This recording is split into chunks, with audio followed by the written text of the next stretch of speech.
All right, Matt. So, despite your numerous petitions and polls and protests to make sure this didn't go through, it seems like Microsoft is finally easing up on their exclusivity. I know how much you are a fan of exclusive titles on consoles. I just can't get enough of exclusives. Making sure that not everyone can play video games is right up my alley. Well, it's because you make all your YouTube money. You can afford a PlayStation 5. Yes, YouTube. Yeah, YouTube. Mm-hmm. Yeah, Twitch, whatever. Your influencer money, right? Sorry, he gets upset when I don't call him an influencer. He's like, excuse me? Gross. Please don't. Yeah, so you've got all the platforms, so what does it matter to you?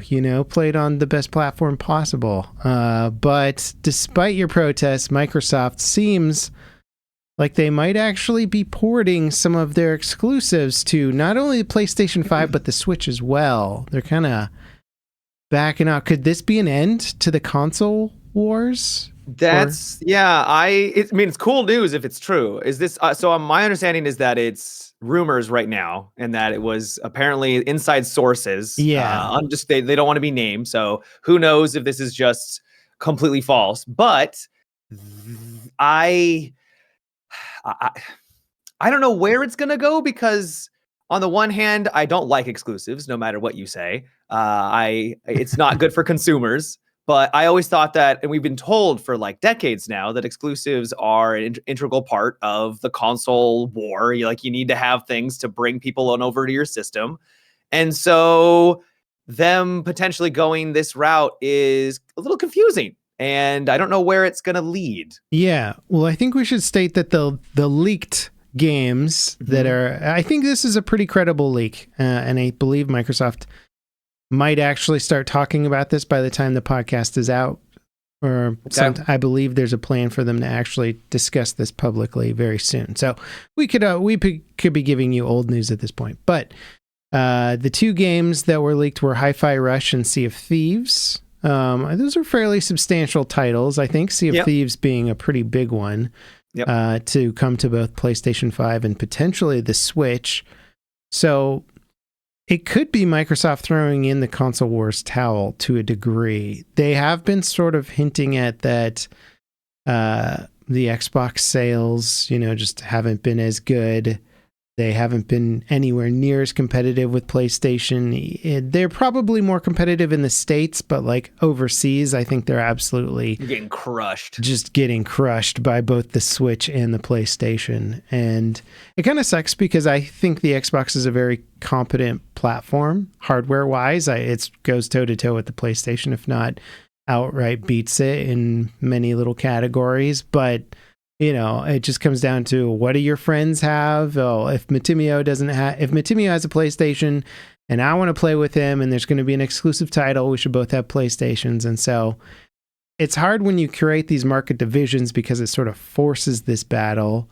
And then it becomes like a war of attrition between Microsoft and Sony. They're like, well, we're going to make better exclusives and we're all going to make a little bit less profit because we're not selling those games on each other's platforms. But we're going to do it because ultimately we want to win the war of console wars, which is really anti-consumer for us at the end of the day.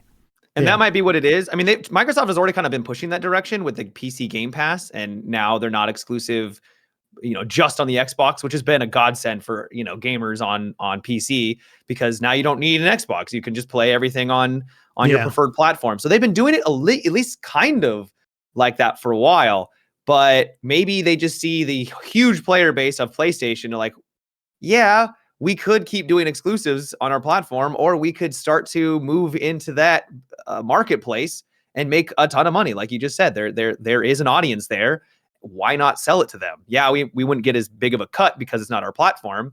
So, but what's baffling is I thought they went in and started buying Activision and all these giant companies for billions of dollars. I was assuming so that they could make everything exclusive.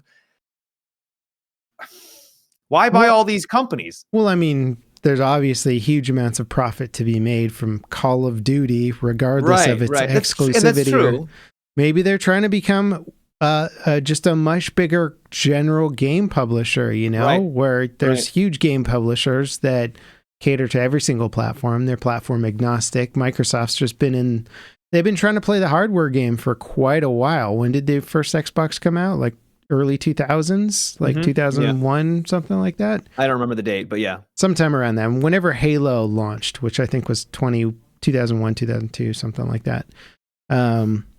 So yeah, they've been at it for a while, 20 plus years, and they're just not seeing that market share. They've got great deals. They've got all the Game Pass stuff going on. I feel like they've been very consumer friendly in the last couple of years, especially. And the head of Xbox has been making calls that I think most people are agreeing with in many regards, gamers, that is, the consumers. But it just seems like maybe it's not working. Maybe they're going to start throwing in the towel a little, or maybe they're just testing the waters with a couple of games, being like, right, what if it wasn't exclusive? Obviously, they've still got Minecraft is still exclusive on the Xbox, right? It's not PlayStation. Microsoft and PC, yeah. Yep. Yeah, that's what I mean. Yeah. An exclusive to Xbox means it's also on the PC. Yeah. But I shouldn't need to clarify, but yes. Yeah, no, it's fair enough. But yeah, these are big titles, but they're not the big titles. It's not Halo, and they haven't really Halo's been. Not even that they big haven't really anymore. been delivering games, for at least from them specifically. They haven't had any big system sellers. I would argue that PlayStation has also really not been delivering this generation either. I mean, there has been some big games for PS5. Don't get me wrong, but nothing. It feels like this generation has been out for a couple of years now, and doesn't feel like we've really even picked up steam at all. Like, it still feels like the early stages, even though I feel like we might be like halfway through the console generation.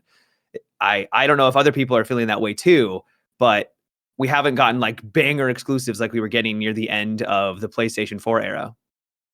Yeah, I wonder if publishers are less interested in making exclusives these days because maybe the money isn't as worthwhile. It's hard to know, because if the banger exclusives usually come from, here's X studio is making this amazing looking game. We got a year early preview of it. Then the console juggernauts come in and say, hey, we'll give you this many millions of dollars to make it an exclusive for our platform, and we'll throw in all these perks and stuff. But maybe that's just becoming less and less valuable to the publishers to take those deals, or to the developers to take those deals, where they're like, yeah, that's cool, but we're doing the math and we think we could at least break even on that deal if we just do it on both platforms. And also, we're just going to get backlash now, because there's tons of backlash from the community on exclusive titles. And, who wants to spend 4 or 5 years working on a game and then you're like, oh, it's on PlayStation? Dang it, I own an Xbox. Like, the developers don't want that either, right? That's true. But I also think, so a lot of, at least for PlayStation, they've been fostering and buying a bunch of companies for, it's over a decade now, where they've been, so, your Naughty Dogs and stuff like that. So they work for PlayStation exclusively, and they've always been working for them exclusively, so, but we haven't really seen those games come out. That's kind of the point I was trying to make, is that it still feels like we're pretty early on, even though we're a couple of years in, if that makes sense. When did the most recent Last of Us come out? Was that PS4? That was PS4? Okay. Yeah. Yeah. It doesn't look like a PS4 game. It looks like a PS5 title. Like, it's gorgeous, but yeah. Last of Us 2, I believe, was the end of the era for PS4. It's true. There haven't been as many, and maybe that's just because we're kind of saturated with so many AAA crazy high production value titles these days, that getting a game to stand out now is, getting a game to not just stand out visually and production wise, but to also become like the next big thing, seems like it's becoming more and more difficult, right? Yeah. Because previously they could almost just throw money at a game and it would become the next big thing, right? You're like, let's just make this crazy shooter and put tons and tons of tech into it, and it doesn't even have to be that innovative. It'll just look so much better and have all these amazing set pieces than any other game. And now it's like, well, gamers just aren't as excited by that. We have so many options now. Yeah. We really do. And we bounce around. And just look at the finals. The finals is a gorgeous looking game. It runs well, and it's not struggling with its player base, but its player base has died down significantly over the last couple of months. Yeah, that was expected. I'm actually kind of curious now. Steam charts finals. The finals. Yeah, 38,000 in peak play compared to, let's see, it's all time. Yeah, around about 250,000 for all time. So, yeah, it's obviously Pretty big- dropped off a pretty yeah, big it's drop. huge. I think it's expected, but you were predicting it when it came out, was just like the amount of content didn't seem like it was quite there to sustain that big of a player base. Yeah. The core gameplay loop is fun, but it does start to get a little bit repetitive after a while. Yeah. It's hard to break into what they're trying to do too. It's just hardcore. I think it's going back into what you're saying is that it's so difficult to you got a pie and there's only so much pie and there's only so many players, and trying to take away from other people's little piece is tough. Yeah. And to keep them is even harder. Yeah, there was an I think it was maybe an ex-Bethesda developer. He's got like a YouTube channel. He's like a high up dude that was like lead on a lot of big titles. And he has a really cool video called, I think it's called like Napkin Math.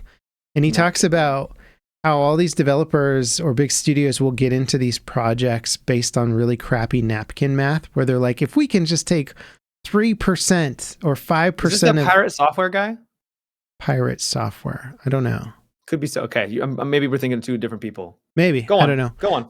Anyway, he was just talking about how the developers think, oh, if we throw $100 million into a game and all we need is 5 to 10% of this market of, say, World of Warcraft or whatever, then we'll easily make our money back. And he's like, the problem is that like getting even 5 to 10% of these really juggernaut titles is like almost impossible. You might get people to look at it in a slightly decent percentage, but they're not gonna bite or commit to the project. And he's like, the math that they do is really, really loose on these types of things. And just breaking into any genre where there's already dominant forces is so incredibly difficult. You know, it's like why Counter-Strike, I think, has been around forever, is like they've just been the dominant force in the competitive esports shooter. And even though they haven't really innovated much over the year, they've just kind of kept it the way it is. It's like other people trying to break in, it's almost impossible, you know? Well, can you think of the last big first-person shooter that's come out? That I'd say Rainbow had the highest chance of trying to become an equal competitor with Counter-Strike. Rainbow and Valorant are the only thing I can think of. Yeah, Valorant is almost like it's like Counter-Strike with magic to a degree. I think it's doing okay right now, but I would imagine so. I think it's still doing very well. Yeah. How's Rainbow's competitive scene? I haven't really been following it. Rainbow has been in a tough spot for a while. Like it was doing very well during the when everyone was locked down. Like just because every game was doing really well. That's when it reached its height. But over the last couple of years, there was a really big downward spiral for like half a year, and there's been now an uptick again. You ever heard of the content creator Jinxie? Yeah. He's like came out of nowhere. He exploded and he's massive now.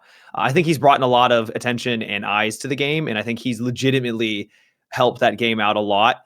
So they've kind of risen again, but now they're kind of petering off. So it's in a decent spot, at least player wise. It's not doing horribly, but it's nowhere near its heyday like it was a couple of years ago. It is interesting comparing Counter-Strike to Rainbow Six. Obviously, they're very different games in many ways, but very similar also from the competitive tactical shooter angle. And despite Counter-Strike's like insane nuance and the amount of stuff you really have to learn at high levels of play, it's still much easier to get into than Rainbow. You know, you get into Rainbow and you're like, I have no idea. Like, I got to get the bomb. The learning curve in Rainbow is insane. Yeah. And they've recognized that and they've tried to address it with not releasing as many maps. And like, you know, they're doing all these things to try and ensure that it's not as big of a kick in the shins when you first join. Because even when I come back, I'm like, I don't know what's happening right now. You've added in like 5 new characters. I don't even know what they do. Yeah. So. But it's kind of based in a way, it reminds me a bit of League of Legends or Dota, where you have these massive player rosters, and you have these And that makes the learning curve so hard, right? Whereas like if those games only had like 10 characters, you could get in and learn it relatively quickly. But because they've got like 100 characters, you're sort of a new players coming in are just like, I don't know what to do. But then again, the gameplay on that is relatively simple comparatively. So maybe that's the balancing factor where Rainbow has... League of Legends is more of that easy to learn, hard to like impossible to master. Yeah. And Rainbow Six is hard to get into. Hard to master. Yeah, pretty much. Yeah. It was great back when it was like the very early days when you just had like House and like a couple of other maps, you know, and a very and small... no one knew what they were doing already. So yeah, there wasn't everyone learning at the same time. You didn't have the established metas of like, clearly we're going to poke a hole in these 3 walls and headshot you if you come up those stairs. Like nobody knew that stuff quite yet. Right. So it was all exploratory, but there was actually a meta where people were putting little like bullet holes in the walls, and then they would see like a shadow on the other side, and then they would headshot you. It was nonsense. Yeah, for sure. Stuff that I would watch back and be like, there's no way that guy's not cheating, or like, I don't understand. And it was just impossible stuff to understand because the cues that would tell them when to fire were not immediately perceivable on watching the replay back. Just crazy stuff, man. How did we even get on this subject? We were talking about exclusivity. Just bouncing around. Yeah, man. Well, to put a bow on the exclusivity thing, it would be nice if things were not exclusive, but I don't see PlayStation reciprocating. It would be great if they had a handshake deal on it. Yeah. And we're just like, how about none of us do exclusive? But it's going to be bad if Xbox ultimately has to kind of go the way of the Sega Genesis, right? And they just have to... I don't see that happening. You but don't I think so? No. I do see PlayStation has all the power right now, though. Yeah. They have the bigger platform. They have the player base. They don't really have the incentive to be like, oh yeah, we'll also give you all of our exclusives. I don't see that happening. What happens if Microsoft takes Call of Duty away? They do what they said they weren't going to do. I think they agreed that they wouldn't do it for like 10 years or something. Well, I think they offered that agreement, but I think Sony turned it down because I think they're trying to basically stop the acquisition. They're like, no, we're not going to take your agreement. And so I don't know if that ever went through. So Microsoft might be in a position where they could potentially pull COD from... Yoink. But it just seems so anti-consumer at this point. It's absolutely. But if we do end up in a world where there is only a PlayStation console, it's a worse world for consumers. It means Sony doesn't have to deliver a very good console with their next refresh. It means they don't have to really like try and give you the best hardware, even take a lot of them lose money on the console sales because they make it back with the game sales. Yeah. And that's been pretty common, I think, for a long time. Which is why, just another reason why we all assumed exclusives were just a part of it. Yeah. Yeah. So if it's only Sony, they could deliver a crap console next time and be like, take it or leave it, like either you're getting the PlayStation 6 or you're not. What, are you saying monopolies are bad, LevelCap? What do you mean? I don't know, man. I don't know. Consumers. You want to hear about Star Citizen, Matt? God damn, do I? Or do we want to temper that for later? I don't know, man. I can't wait on it. It's pretty exciting. Right. It's pretty all right. Like, okay, all right. Here's the deal, man. Let me get relaxed here. Let me just kind of lean back a little bit. Just to take a big old drag of hopium from your hookah there. Yeah. And so Star Citizen had a Star Citizen Live, which is what they normally do Fridays. They took a big break from content production for like 2 months. So Star Citizen Live happened on Friday. Usually Star Citizen Lives are very lazy throwaway bits of content where they'll focus on some animator or something, and it'll be relatively... I mean, they just recently had that big Star Citizen event, so I figured they wouldn't have anything massive. But the Star Citizen event said, hey, we're going to deliver all this content in the next 12 months, which is an insane amount of content. Now. Yeah. So we should start to see that content now. And Star Citizen Live said, the next patch we're giving you basically half of what you saw at CitizenCon. The next patch. The very next patch for the game, which we don't have a date for the patch yet, but wow. that could be in the next couple of months, basically. Wow. Let me give you a little taste of what it was. And some of the stuff wasn't even shown off at CitizenCon because CitizenCon was long enough as it was. They're like, we don't have time for this. One of the cooler features is fully redesigned EVA mechanics. You fly forward in space now. Looks really dope.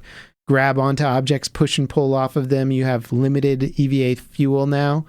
So, and you have manage that. Yeah, you have decoupled space flight as a person now. So you drift through space and have to like grab onto things and jump around. Looks really dope. Complete new interaction system. So the whole like hold F and look at something and click on a thing, that's all gone. It's kind of a classic interaction system now, but you hold down F and you can get a little scroll wheel that'll pop up to give you a different option than the default option, if that makes sense. Okay. So if your default option is pick up an object off the ground and put it in your backpack and you hold F on it, you could then select inspect object or whatever, and you can... This is exciting stuff. Yeah. For anyone who's big into Star Citizen, this is huge. Because boy, guys, we're going to be able to hold Let me get to the cool shit. Star map. The full new star map. That was going to be my question. Yeah. Star map and master modes, which is completely redesigned way of flying. I believe new quantum travel. And the new star map system for just navigating, setting waypoints, doing maps. That's coming in next patch. Yeah, 3.23, the next patch. Let's see. The freight elevators and instance hangars, which would be your home base where you can park all your vehicles, store your loot, invite Matimi over to your hangar and be like, hey, that's going to be in there too. Grab some of my gear. That's supposed to be in the patch. Wow. Let's see, completely new looting system. So you remember that garbage system from before? Yep, it was basically terrible. Like PUBG, but just like way less functional in every single way. Is there gonna even be loot to pick up that's worth? Because I've always felt like there was nothing actually worth picking up in that game. Yeah, there's definitely stuff going to be. I mean, there's stuff that's planned, but there is stuff in the game now that's worth looting for sure. I guess it's going to matter more now that you have a persistent hangar. Yes, for sure. The custom character generator that, it looks pretty good from what they showed off at CitizenCon. Like, I would say can compete with any other character gen on the market right now. Fully new FPS user interface, which means, your mini-map stuff. You got all this new combat visor stuff going on. You have compasses. Just basically, they're redoing the entire HUD, which comes with dynamic crosshair, new weapon optics and gun interactions and all that stuff. It looks pretty cool. They're kind of getting up to parity with the highest level tactical shooters out there. Distribution centers, those massive complexes that are basically going to function as raid locations. So you'll get a mission and it'll be like, Matimi0 and LevelCap, we're under attack by pirates. Like, they've invaded our facility and they're help stealing us, Luke. You're our only hope. Yeah, any mercenaries in the area come and help clear us from this raid or whatever. That's going to be a thing. They look really cool. These are like mega facilities on the side of a planet. You land there and they're like... That's sweet. Yeah, it looks dope. Let's see. And then... tons of economy stuff, new shopping apps, and then they said there's a bunch more secret stuff that they're not even announcing that's going to come in this. And according to leaks, it might be the very first iteration of base building. So that would be crazy if that made it into the next patch. Because that is supposed to be one of the features coming.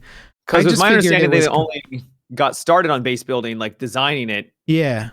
Was like this year. So... Yeah, or early on. So they've got frameworks, but they haven't gone all in on the base building, is what I'm trying to say. Yeah, we don't. Yeah, so everybody was expecting it at the end of the year. I think probably a lot of people still are, and of course, this is not confirmed that it's scheduled. That was just according to a leak. But it would be crazy, man, if you could get Matimi0's, milk farm up and running. Finally, the dream. Can sell all the sweet space cow milk. Exactly. So this could be the biggest Star Citizen patch ever. Legitimately could be the biggest Star Citizen patch ever. I gotta say, the thing I'm most excited about is the star map, because when I played, I enjoyed my time, but man, when I wasn't with you, it was miserable. Where am I? Where do I need to go? How do I get there? Basically, it was terrible. Like, it got to the point where I straight up just stopped playing because it was so frustrating. Yeah, you have to wait for your chat while you're streaming to tell you what to do. And they're like, okay, hit the thing. Okay, yeah, it's bugging out. Just close it down and open it. Okay, try angling your crosshair over here. And you're like, dear God. Dear Lord. It shouldn't be this difficult. Very exciting for me. I'm pumped for this. Have they updated the AI to not be awful when you're fighting in combat? I'm going to take that as a absolutely not. Yeah, the AI, this is so weird because their last patch, they did alpha 3.22.1 or some crap. They updated the Siege of Orison. Did you play the Siege of Orison with me? Nope. It is garbage. I didn't play in the latest one. Some people said it was better, but it's all based on the AI being able to respond to you in some sort of realistic, responsive manner. And they just stand there. Yeah. It's all based on server performance, and the server performance is garbage, and I don't think it's ever going to get better till they have server meshing, which is scheduled for the end of the year. So for me and just about anybody else in the game, we're like, why are you launching a giant ground-based FPS mission? Right, that was... because that sounds cool, but I was wondering, would it actually play well? Yeah. And is there any reason to do it if it's just it's the like AI launching a new around? Ferrari, but the wheels aren't ready. You know, you're like, that looks super cool. I bet that would be fun to drive when the wheels are on it. And that's what Siege of Orison is. You're sort of like, wow, this is probably cool when the AI are shooting back at me. Terrible. Yeah. So that'll come later. But this could be a huge quality of life update for the game. The star map, especially for the tutorial system, you know, like go here. Here's a map showing you where to go. Isn't that convenient? That's incredible. Yeah. So this could be huge. I'm excited. I'm excited for what the hidden features are. We're so close, man. 2024. Almost there. It's the year for Star Citizen. The year of, I mean, it's probably be 2025. Let's just be just to be real. To be real, I haven't smoked that much hopium yet. You know, I'm like, I know what project this is. I know what's happened over the last. We've been on this train for a long time. Ooh, 2011, 2012. I don't know, man. It's been forever. But when that patch launches, we're going to do some streaming. I'm going to stay up late. Down. I'm going to wreck myself. Hell yeah. I'm going to get some pirate ships, pirate some people, get some space cows, start that milk farm. Oh, man. Start that farm. We're going to have the best milk in the whole galaxy. Damn right we will. And it's going to matter, too. It'll be like the spice and Dune, you know. They'll come everyone. I control the milk. Yeah. Whoever controls the milk controls the galaxy. That's so stupid. Super stupid. Yeah.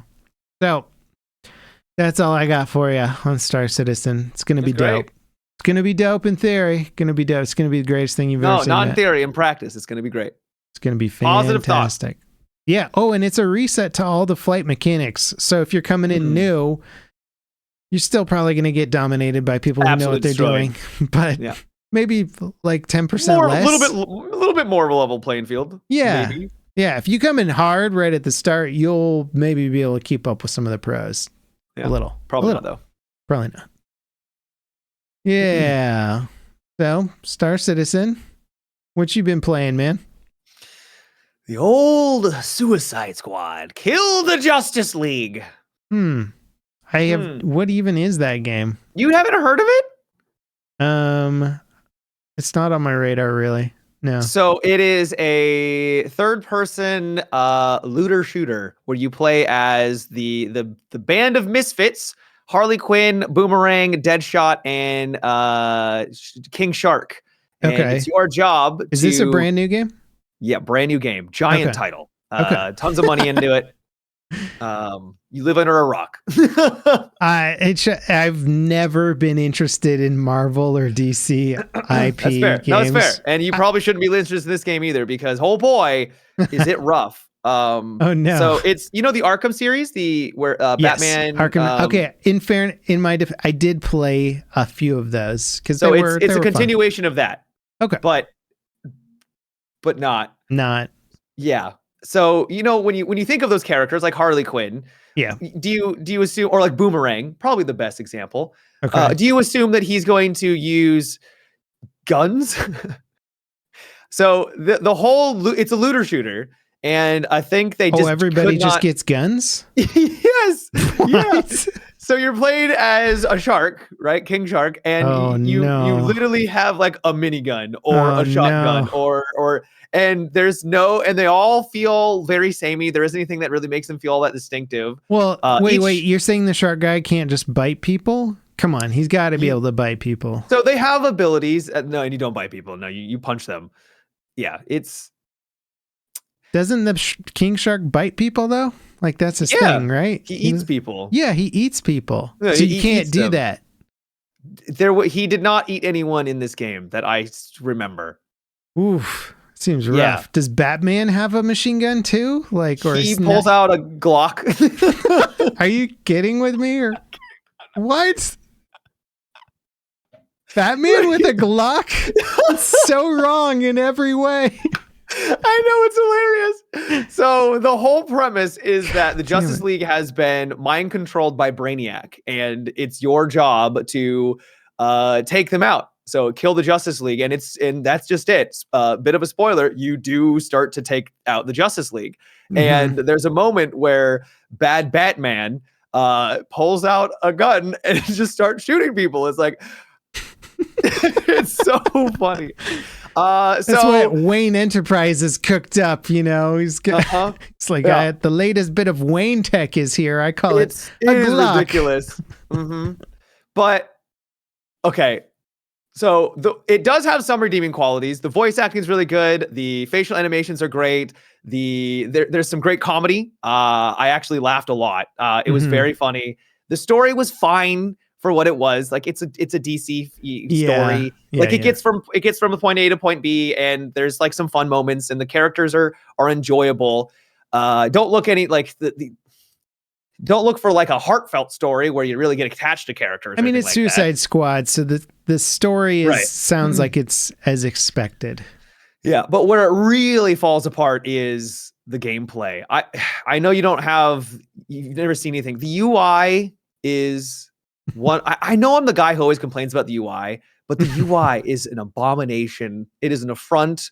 It is an affront to God. It is so bad. So when you're low health, like this, like there's, how stuff's kind of jelly comes out on the side when to indicate that you're low on health, like red jelly. Yeah. Okay.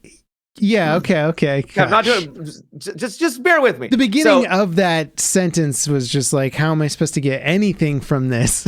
That's fair. When jelly comes out the side. I'm not good with my words. Yeah. That's why I don't make YouTube videos. I'm bad at this. Okay, so there's blood splatter effects on the edge of the screen. Sure, call it. Well, it doesn't look like, but yeah. So it like narrows it by 25%. So it literally looks like a hole. It's really bad. On top of that, you've got, I wish I could show you a picture. So there's the health bar of the boss. There's a description of what the boss is like doing or what you need to do. There's another bar underneath that. You've got all these things on the side. Your abilities will a bar will pop up when they're ready to get activated. That goes to a third of the way up your screen. Your entire screen is basically flashing at you. It's like a pinball machine, dude. Yeah, pretty much. Flashing lights everywhere. That's actually a really great way of describing it. You then get into the gameplay. The gameplay is, like I said, not really inspired because while each character does have unique abilities, like Harley Quinn she basically is kind of like Spider-Man where she has a grapple hook and she can kind of fly around. Deadshot literally has a jetpack. King Shark just jumps everywhere, and he was my favorite because it was. Is he just like the Hulk or something? Yeah, his character was Drax 2.0. Okay, remember Drax from from Marvel? Guardians of the Galaxy. Big dude. Yeah. Okay. Yeah. He's basically him, but more intelligent. And I liked him a lot. Like I said, the characters were fun, but the gameplay, just a gameplay issue. Well, this open world tasks. Yes. That was the entire game. There was a couple unique missions where you get to the bosses, and I'll get to the bosses. I swear this is Ubisoft's fault. They've just made the Far Cry experience, and every other publisher is like, worse. What if it was just the Far Cry thing? Oh, it's worse. Oh no. Every single mission is escort a car. You need to go and save citizens who are like, you go to the places, save citizens, and bring them back to a location, and bring them back to a car, and then go out and save more while you're being attacked by all these enemies. There's ones where you have to defend towers. The citizens to a car. Don't worry. Yeah, don't worry about it. That's the gameplay loop. So it's basically your open world. I don't even know how to describe it. Like your Destiny 2 style events that are just kind of throwaway events, and that's the entire game from start to finish. Yeah, this seems like something where they had a bigger plan, and just at some point the guy was like, crap, we just got to ship this. We got to ship it now, guys. I think it was delayed a lot as well, unfortunately. And this is, I enjoyed myself, but to the final point I'll bring up are the bosses, because you fight the Flash, and there is a Flash boss battle. Yeah. And there's an IGN reviewer or some reviewer who got a little criticized because he said the Flash is too fast, which sounds ironic, right? When you take it out of context, you're like, that's stupid. Of course you clearly don't know what you're talking about. Obviously he's fast. What a stupid criticism. Yeah. But he's too fast. Like the fight is so annoying. Maybe they're just like, this would be an annoying fight in real life. He's too fast. It would be terrible. Yeah.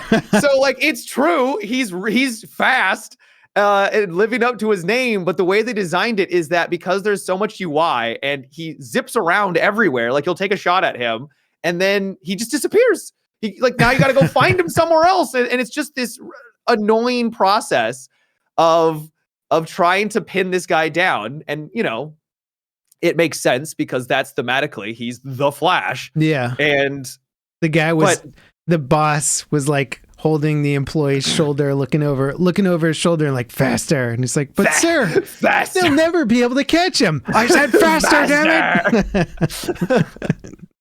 and the great thing is that without it kind of is a bit of a spoiler. There's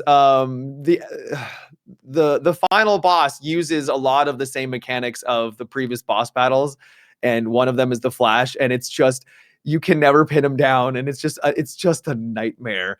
So the bosses, well, some of them were kind of cool. Yikes, it's hard because you're fighting basically gods, right? Like these characters, Superman, Batman. Do you make Flash, it through these games because you're streaming them?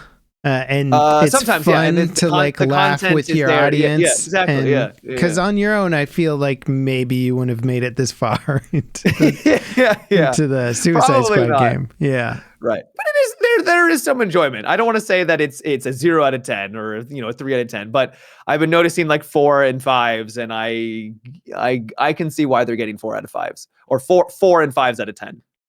For sure. Oh, out of 10. Okay. Gotcha. Yeah, not 4 out of 5. I misspoke. Yeah. Okay.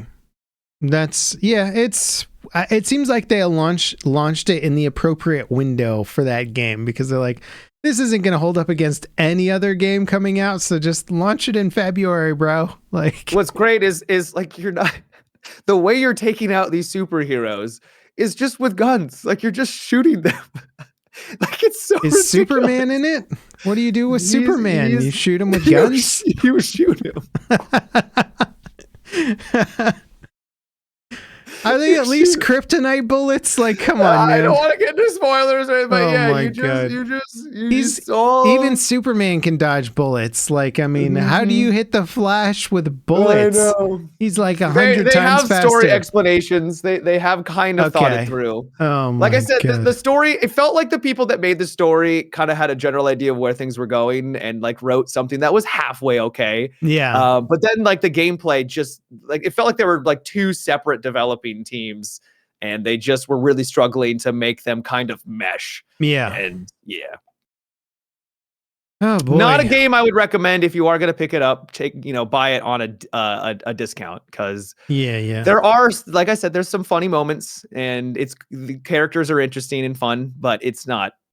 It is an not a great interesting subgenre of gaming, which is like, let's try and build the game around these massive superhero IPs.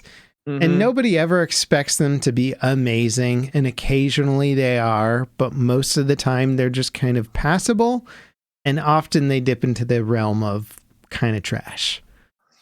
It seems like we're getting kind of a trash one here. Yeah. Which would not be a first for the Suicide Squad franchise.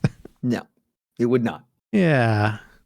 You know what? I want to play more actually after the podcast. I just downloaded this. The demo of Homeworld 3 came out, I think today. Oh. Which would be I've Monday. heard decent things.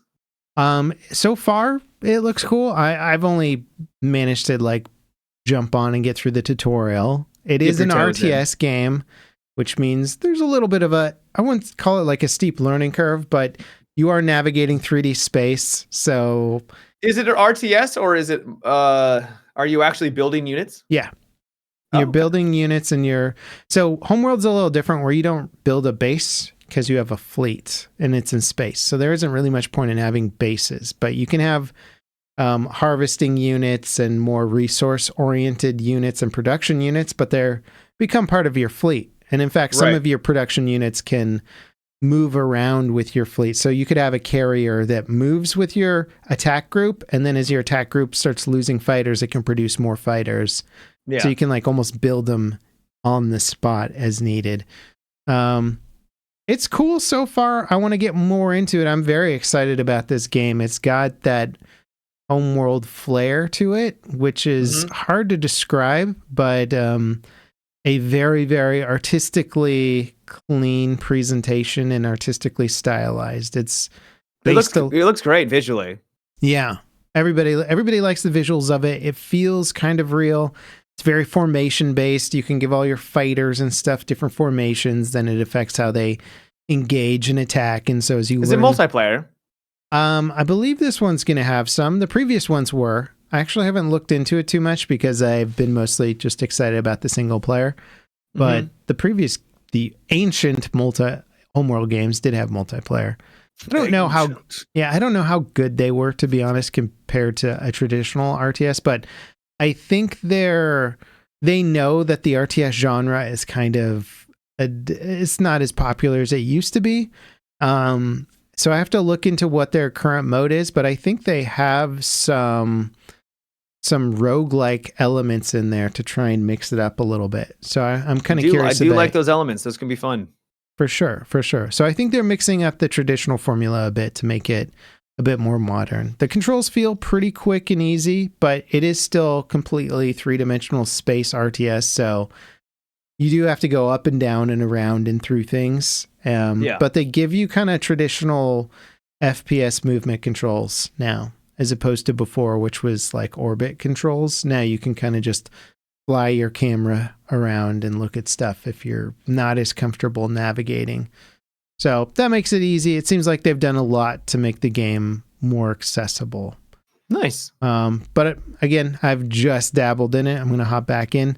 But it made me happy because not a lot of devs do demos anymore, like the demo era for whatever. Well, you say that, and I am now going to disagree with you, because Steam has now done and the reason why you're able to play this demo now is the Steam Next Fest, which is all demos, and it's like for hundreds of games. Well, okay, sorry. What I mean is like within the bigger AAA world, demos are less popular, but maybe they're now coming become back betas. around. Yeah, they become betas, they become early access things, I guess. But it is nice to see a demo of the game where you can just get it for free. And then if you like it, wishlist the game and you'll get it when it comes out.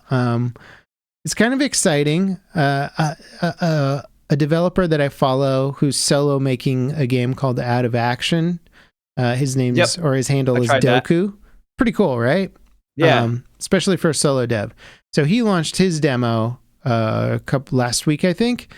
And he just tweeted a couple days ago, and he said, "Hey, for anyone who's like debating whether or not you should make a demo for your game, whether it's gonna like steal the thunder or something, I had 40,000 downloads and 15,000 new wish lists, so like totally worth it. Like, make a demo." I think the idea of making demos might come back into swing a bit more with more developers. Well, it helps when you do have Steam Neckfest, so that people have a place where they can. It's advertising for your game. Yeah, free advertising. It's a place where you can just there's people looking for it. It becomes an event, and Steam that event will promote it. Right. Press because will if you're just by yourself and you're just making it, and they're like, "Hey, there's a demo," and you're shouting into the void, no one's gonna know there's a demo, but someone might stumble across it when there is a big event like that. And I think that's probably why it's becoming more popular. And I love it. I think it's great. I think I've discovered new games. There's been games that I was interested in, realized it's not for me. It's a nice consumer tool. Yeah, it's very consumer friendly. And it's the way that they used to do game promotion in the early 2000s, you know, where you could download the game demo and it would come out at Battlefield had a demo. Battlefield 1942 had a demo before the game launched, and I played it, and it was Wake Island, and it was very cool. And I was like, I'm 100% buying this game, because there had been no Battlefield game before that. So they had to pitch the concept to you, and it worked, you know. And it's funny. Yeah, Mass Effect 3 had a demo. Hopefully that's coming back around for AAA devs. I'd love to see it more, rather than throwing all this money into hype and marketing campaigns and just being like, buy it for $60 on launch day. And then having or like $100 or $100 or more. I paid $100 for early access for that damn game. Yeah, man. It's and you so know what's aggressive. great? You know what's great? What? They didn't even give you all the cosmetic items. If you wanted the full cosmetic items, you had to pay them more. Yeah, there's like the $120 bundles for crap. Are you kidding me? How much? But like $100, and you're like, nope, more money, please. More. I hate this trend. And it's a live service title. I should mention that. Which game? Suicide Squad. Oh, holy crap! Oh my god. Yep. Yeah. Did you hear that there's 500 studios working on live service games now? 500. Yeah, that doesn't surprise me. How much, like, do they realize there's only so much of this pie, going back to that analogy? Yeah, the vast majority of those will fail. Like, there's no question about it. But I think it's a bubble that's going to burst for live service. It's a little bit of a bubble, but, you know, it's one of those things where to make money... Maybe not a bubble, but it's going to, like, reality's going to sit in. They're like, we can't keep doing this. It's not working. It's just that thing of big risks can produce big payoffs, and a lot of VC money and investor money is like, I think this is the next big thing. We're going to gamble on it. We're going to throw a bunch of money at this, and sometimes it works, sometimes it doesn't. They want the next Apex. Apex came out of nowhere, and it's made them billions of dollars, and they just basically have to be on maintenance mode where, they're bringing in new content and new maps and things, but it's not on the same level as developing a brand new game every couple of years. It's probably a lot easier and less risk long-term if you can make it work. And I think that's why it's so appealing to them. Yeah. But when everyone has a live service, like, people only have so much time. Game devs get better at pitching their concepts to investors, I think, too. Because, I mean, they make these clean videos and they hype it up and they talk about their ideas and how it's really going to usher in a new era of blah, blah, blah, blah, blah. And investors who don't play video games or play casually or really just don't understand the market that well, like, oh my God, I think these guys are this is the next PUBG for sure, you know, and throw some millions at it. But usually the people doing that also have got some cash to spare, right? Yeah, probably. Yeah. But I don't know about you, but I've stopped just entirely grinding these games because it's part of my job too, is I just cannot stick with one game. Like the finals, I really enjoy it, and I plan on playing more when the new season comes out, but I am not going to buy the Battle Pass because the grind is too much. I don't want to just They made play the Battle finals. Pass grind way too aggressive. I'm not really happy about that because... Yeah, I agree. it makes it feel unattainable for somebody who wants to take it more casually. And you're like, Yep. wait, I just spent money Yep. to get cosmetics and cool stuff. Like, I get it. I should have to do a little work to show that I earned something, but don't make me put in, like, I mean, how many hundreds of hours do you think that battle pass takes? It probably is over 100. Yeah. I think it was around about a level an hour, something like that. Yeah. It's a Not lot. great. Yeah. So that's quite a bit. 100 hours to complete a battle pass. When every game, so yeah, it's like let's say you like Destiny, and you like Apex, you like Valorant, you like all these titles. They all have battle passes. They all want you just playing that game and just grinding their battle pass. Battlefield. Yeah. Like I can't. There's not enough time in the day. Yeah. Well, Battlefield made theirs living. far more attainable, which was nice. And then, yeah, I always appreciated. I think Hearthstone. I'm more illustrating. There's all of these live services. They're all competing with our time now. It's not necessarily about playing the game. It's we need them only playing our game. And when everyone wants you only playing their game, you're going to start running out of people because they're all doing just the one game. That pie gets smaller and smaller because there's only so many people.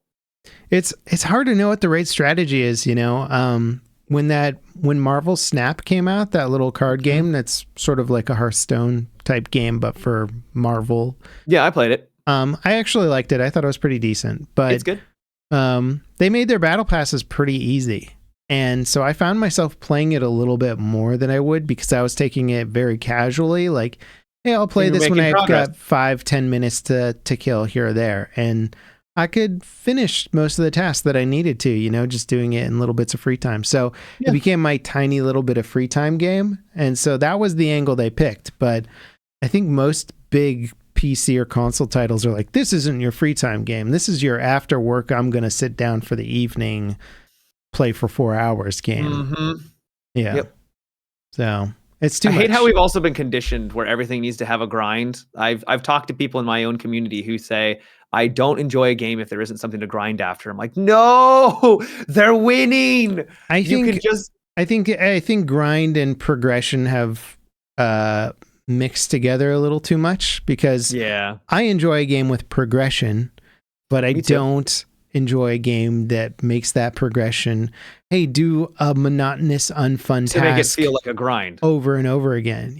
Let me progress by having fun. Let me do the fun thing to progress.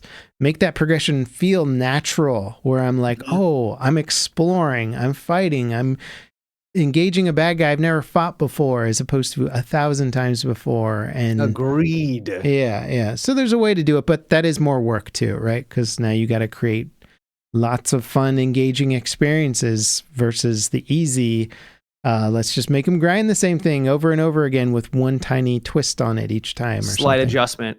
Yeah. We changed the skin color for the bad guy.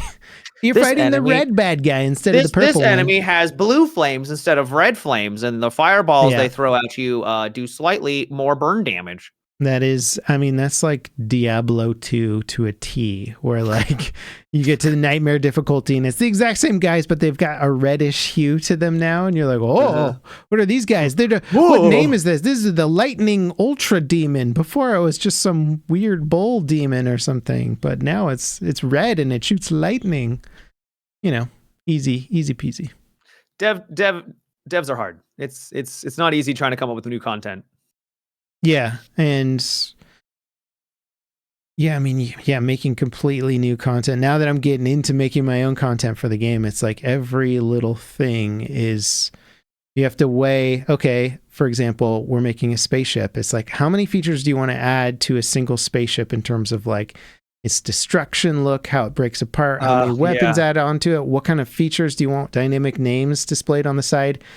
Every little thing you add on creates that much more work for every single ship that you have to do. Mm-hmm. So you sort of have to look at it and decide, where do I want to cap? What's important? Yeah. And so when I'm doing it, I'm like, I get why devs just changed the color and they're like, it's a new bad guy. It's a new bad guy now, because otherwise we just didn't have the bandwidth to make 20 or they'll new use bad the guys. Same skeleton, even though the skin of the monster looks the same, or looks different, but the skeleton underneath same is animations, like, it's the same animations. Yeah. Mm-hmm. Yeah. So it makes sense. And then there's also, of course, there's the game content limit where you're like, we're limited on how many textures, how many animations, how many AI algorithms we can write, whatever, and then it's got to run on the Switch. So you're like, okay, well, crap. Now we really have good luck with that. Yeah. Now you really have to limit so some of the creativity is within just making it fit on a PlayStation or a Switch and getting it to run and look good. And you're like, well, how can we make 20 bad guys, but take up the resources of one bad guy? So we're just like, what if we change the colors, Mm-hmm. and make one shoot lightning and the other one shoots water or something? And then you're like, okay. Water. Yeah. Been playing too much Palworld. Am I right? Your favorite Have you game? Actually played? No. Okay. I'm not going down that rabbit hole. It's still crazy how much steam that thing has. Yeah, I'm very surprised it hasn't burned out yet. You looking up the stats? Yeah, I'm gonna look up the stats real fast. Yeah, I want to know that juggernaut. Palworld breaks all the rules. 487,000 right now. Its peak 24 hours was 1 million. I don't understand it's nuts, that right? game. I don't understand it. It's the least innovative, most successful game I've ever seen. It just plagiarized. I can never say that. You know what I'm trying to say? Yep, plagiarized. Plagiarized everything. Yeah, and that's like not great, but at the same time, clearly there's a market for something to getting for that. sued by like all these different brands, and the brands are like, oh, it's technically they didn't copy it, but man, I mean, it's like there's so many pals in the game that look almost identical to Pokemon. You're like, well, it's not quite. There's like a dragon Pikachu. that's made that looks kind of like a jet, and that's literally a Pokemon. Like it's literally a jet Pokemon. Like, are you kidding me? It's baffling that they have that Nintendo didn't come after them, but whatever, man. Let those guys make their money. People are playing the game. And I still enjoy. I mean, I can criticize the fact that they're not stealing, but it is like they're right along the line of where they're taking from like all these different games and they're just putting it into one, and it's somehow worked. It has. It's a fun title though. It's cool. Yeah, I've always wondered that is like, where do you draw the line as a developer? How much can you say you were inspired by something before they're like, how much were you inspired? Yeah. I remember like tracing over something when I was a kid. It's like, I drew this. It's like, no, you didn't. You traced it, brother. Come on. Well, I drew it though. I drew it. Yeah. I just so happened to be tracing it. Yeah. It is a very weird thing. I remember dealing with that with my Lego business stuff because we would have guys design all these models for the store, and then somebody else would download the model, change like 3 parts on it, and then upload it to their store. And we'd be like, you son of a bitch.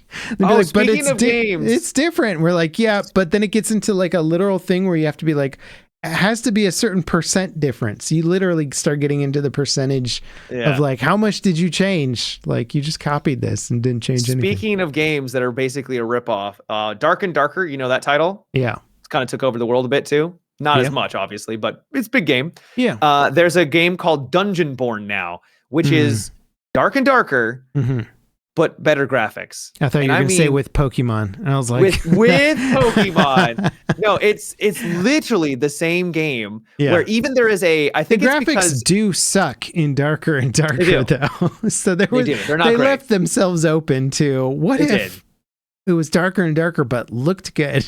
No, there are like differences because there's different classes and they have different abilities. Like it's not entirely the same, but there's a door that looks like it has like hieroglyphics on it, and it's the same. I swear to God, it is the same door from Dark and Darker, because my guess is they took it from an asset store and just used that.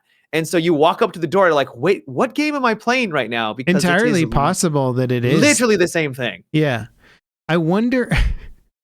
I'm waiting until Unreal and some of these other games seem like they're heading very much to the point where Unreal already has an FPS template in the engine. So if you're going to make an FPS game, you could easily just grab the FPS template, and everybody showing tutorials is using these templates, right? So you've all got the same character and the same basic run animation, and everything, but Mhm. I have a feeling there's going to be more templates on the market soon where people are like, look, I just did you wanted a survival shooter. Here's all the assets you need for a survival shooter. Now make your survival shooter with these assets.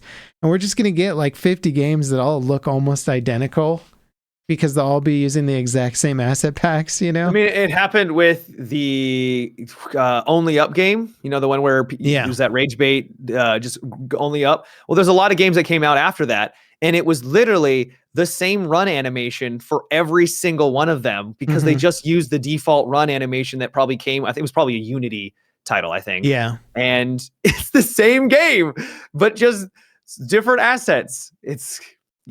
Well, once I started researching for my space game, I started looking at all these other space games, and I started seeing all the assets that they were using, and I was like, hey, that's like that spaceship. Hey, we're using that asset too. Hey, look at that. And it's funny, and I won't name any names because I have a lot of respect for any dev who can make a good-looking game. But there is a space game coming out soonish by a very small dev team. It's like solo or like 2 people. Looks incredible from like the UI standpoint and the visuals.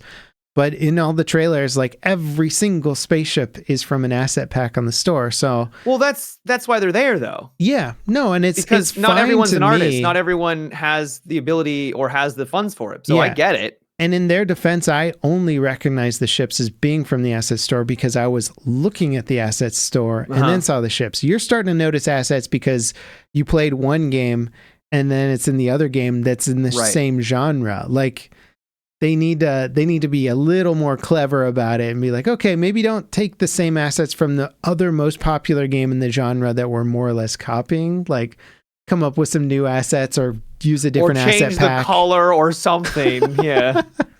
Yeah, you could do a billion things to make that door indistinguishable from... Yeah. God damn it.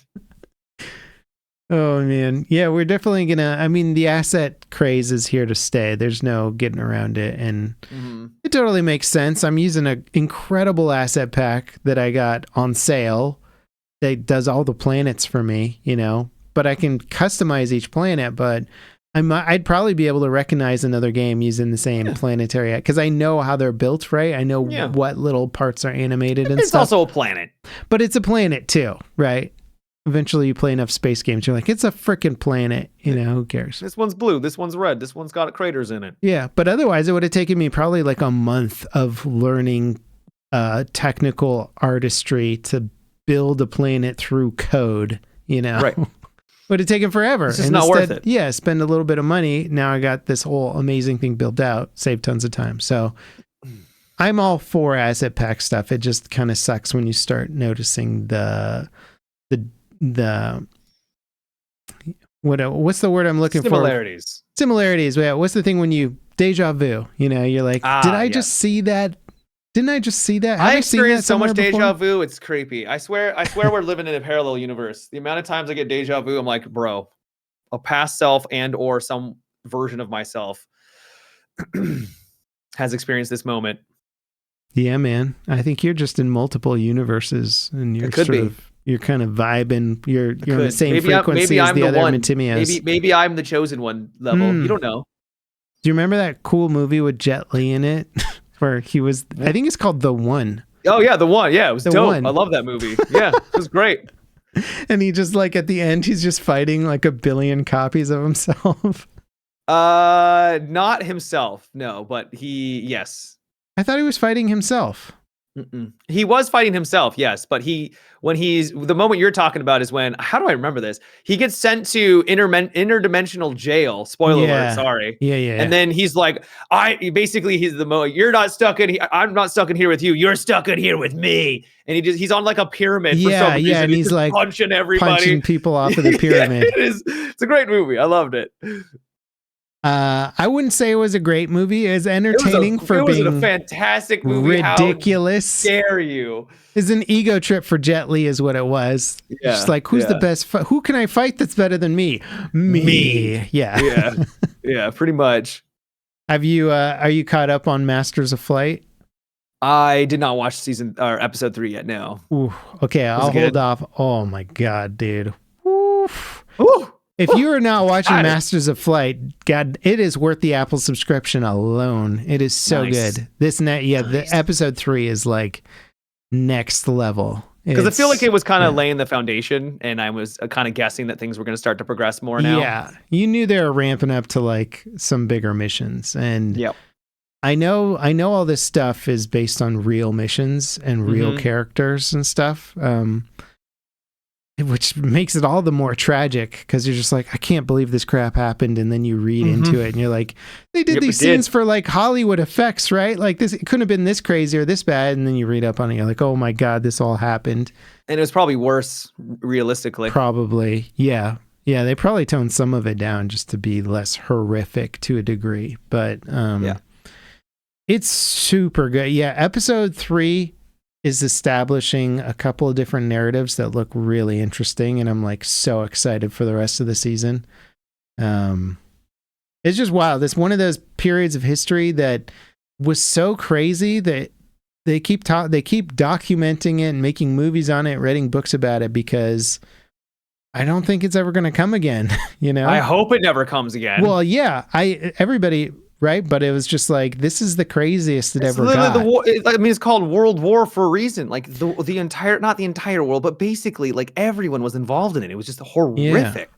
Yeah, but like the B-17 thing is so crazy because the pilots, I mean, they're smart guys, but they're not totally aware of the math being done on the upper end, which is like, hey, if we send in this many bombers, only half are going to come back, but we have a 90% chance of destroying the target. So the pilots are like, you know, they send them in. They're like, all right, guys, we're going to fly in formation and we'll be fine. You know, these are the best odds and blah, blah, blah. Go get them, boys. And it's like, man, the math has been done already. Like, imagine trying to making it. Imagine. And eventually these guys, after they've been on tour or on their, I think, the extent of one tour or something for them was supposed to be like 26 missions or something. I forget what it was, but after you've been on enough, you're like, oh, the odds of me making it through a complete tour is like next to none. You know, it's like the odds just go. It's a coin flip.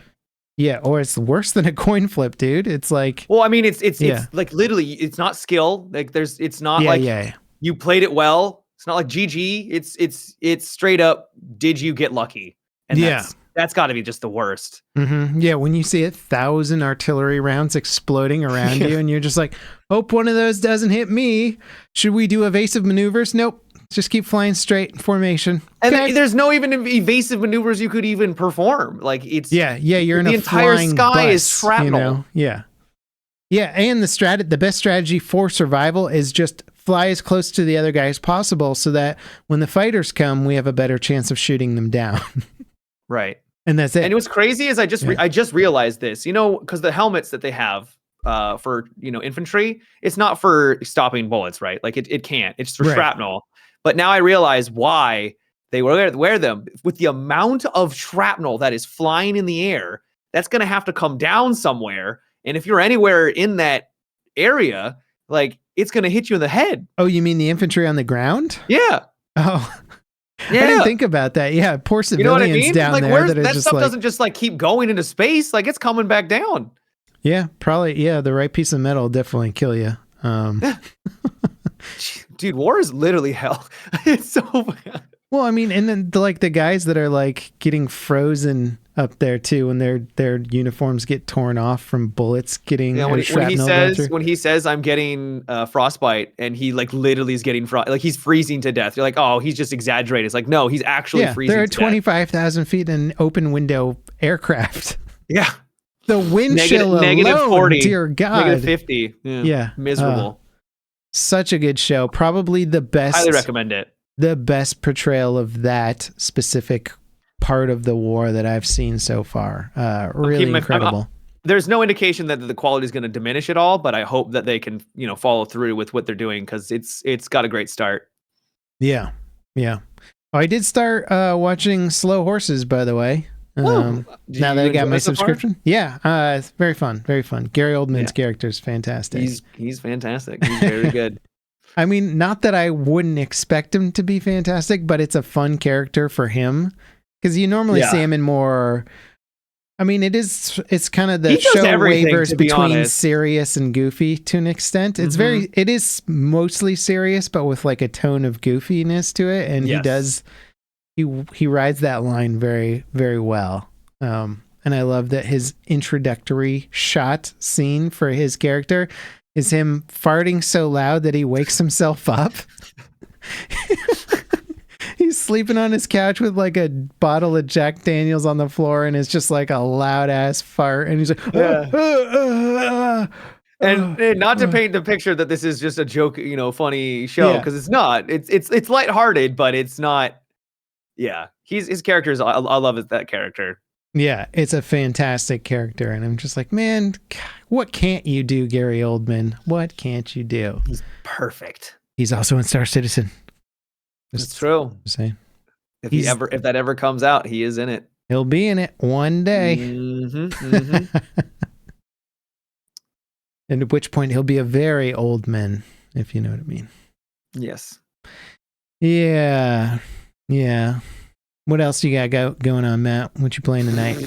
I mean, I played a game called Poppy's Playtime. You ever hear about that? It's a horror game. They wrote me. Well, you like these horror games. I have no interest in them, but that's cool. I tried it out and because the chapter 3 came out, and what I didn't realize is that the first chapter is free, and you play it, and it kind of introduces you to this world where you're in this toy factory, this toy land thing, and it's been shut down for 10 years, but you're back for reasons, and the toys are alive or something, and they chase after you. And so the first episode was fine, the first chapter was good, but they're like, okay, if you want to play the next chapter, money. So it's like $10 for each chapter, and I'm like, why couldn't I just buy the game? Why couldn't I just give you like $20 and then because so far it's like, not how much are they gonna nickel and dime me before I get to the end? Right. Yeah. Exactly. So I think there's 5 chapters. So my guess is it'll be about $40 for the entire experience because the first chapter is free. But it's kind of fun. The puzzles leave a bit to be desired, but it's got some scares. It does feel a little amateurish because of the weird puzzle design at times. And the animation quality on some of the puppets, though, are incredible. They look very eerily fluid and good. I'm like, who did this? This is great. But yeah, it was a fun little horror game. I don't have a glowing recommendation, but really the easiest way if you would know if you would like it is to try the first chapter because it is free. We haven't been doing this podcast long enough, but I have a feeling because when January, February comes around, I'm usually just playing whatever my main staple game is, and if it's not that popular at the time, it just isn't that popular and I just play it, but it's fun to hear you having to go through the new game cycle in January, February, and you're like, yeah, I was playing a game called Poppy's Playtime. Poppy Playtime, woo! And you, it's a Toy Factory horror game. And I'm like, yeah, that sounds cool, man. They're called indie games, LevelCap. Yeah. They do exist. You just said it was $40. How indie is that, bro? That's true. That's a good point. $40 for Poppy's Playtime? Yeah. All right. I don't want to. I have no idea what it is. Maybe it's great. I don't know. I hear you. You can criticize. It's fine. Yeah. But other than that, I haven't really. Those are the games I've been playing this last week. I'm excited to try all these demos for the next fest. Yeah. There's hundreds of them, so it's hard to whittle it down to what you want to play. Yeah, but free games, get in there, people. Yeah. Well, should we wrap the pot up there? Sounds good. All right. What amazing information do you have or advice do you have for our audience today? I should say prepared advice. Prepared advice. This is okay. If you experience nightmares and you experience moments where you feel like you are gasping for air as you wake up, you might have sleep apnea. So consult your doctor.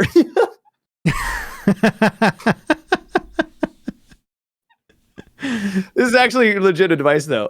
If that's true, that's very good advice. It does impact a lot more people than I think they realize. So if your sleep hasn't been great and if you have nightmares, it's your brain telling you that you're not breathing. So if you have a lot of nightmares regularly and it feels like you're gasping for air every so often when you wake up, you may not actually be breathing in the middle of the night. So legitimately contact your doctor, and not only will it help your sleep, but it will also save your life, because that does kill people. That is wild. You got a CPAP machine yet, Matt? I do not know, but my family does. Yeah. So yeah, my dad's got one, and yep, it's very common. It's getting. People have just had this forever, and now they're like, oh yeah, we can stop it with this little machine. yeah, and you sleep way better apparently. Yeah, I don't have it yet. Apparently, I'm not a heavy snorer, but sure one day. My dad's got it, so I've got those genes. Yep, I'll probably have to get one too at some point. Look like Darth Vader, It's louder than that. But you know what's sexy? You know what's sexy though? What? Good health. Right. Hot. That's right. There's some motivational speech for you at the end of the pod there. You want to be sexy? Get healthy. Get your CPAP machine. True. It's true. It's true. Indeed. Well, thank you everybody for dropping by for the pod. If you guys want to support us more on Patreon, we appreciate it very much. We have a monthly subscription there, which will get you access to watch us live. And at the end of the podcast, we can do a little Q&A where Matt and I, showed nude photos of ourselves and just talk about what's going on. And just trying to make it worth the money. Why are you always going naughty? Why are you going naughty with it? Why is it always got to be naughty level? Why can't it be we share sells, our Matt. Sex why can't we just sells. Share our our feelings instead? True. You get the real take behind the scenes, the crazy stuff that Matt's been up to. He's a deviant, let me just tell you. So you can support us on Patreon. Subscribe, since the podcast is now on my YouTube channel, in addition to Spotify and iTunes and all that fun stuff. If you just want to subscribe to the playlist and not be bothered by all the stuff I'm up to, you can just go ahead and subscribe there as well. So thank you guys all so much for watching. Thanks for hanging out with us, and we'll see you next week. Peace out.